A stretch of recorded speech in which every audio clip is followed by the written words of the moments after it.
ஆமேன். எப்படி வீடு ஏறி சொன்னேன் பாஸ்டர். நம்ம சொல்கிறல வீடேறி நோட்டீஸ் கொடுத்தான் வரல. நான் வீடேறி உள்ளே போய் சொன்னேன். மைக்கில் சொல்கிறேன், காணிக்க கொடுக்காது, ஒன்றும் பண்ணாது, ஜபம் பண்ணாது, நல்லா ஃபேன் கீழே உட்காந்து தூங்கும். அது வீட்டுக்கு போய் நான் கூப்பிட்றேன். ஏன் தெரியுமா? அவர்களும் ஆண்டவருக்கு தேவை. காலையில் சொன்னேன், யாருக்காக துயரப்படணும்? காலையில் சொன்னேன், யாருக்காக துயரப்படணும்?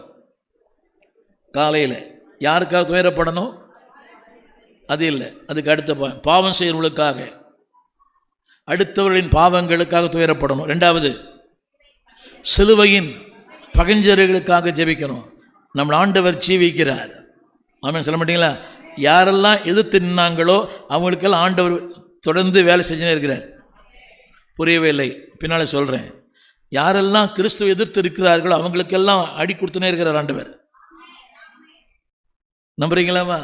உங்கள் ஜபம் வீணாகாது, உங்களுடைய அந்த பாரம் வீணாகாது. எல்லாம் சொல்ல விரும்புகிறேன்.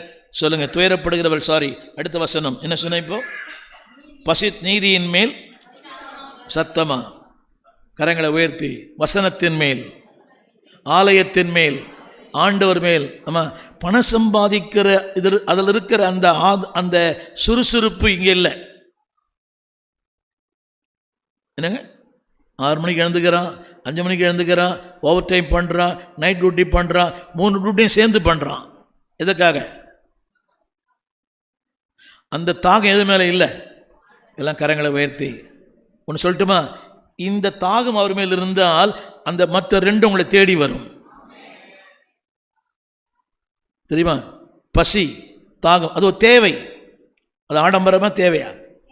தேவை. அந்த தேவை உங்களை தேடி வரும். ஏன் தெரியுமா? நீ அவரை தேடி போறீங்க, அது உங்களை தேடி வரும். நன்மையும் கிருபையும் என்னை தொடரும். நமக்கு எது மேலே தாகம் அதிகம்?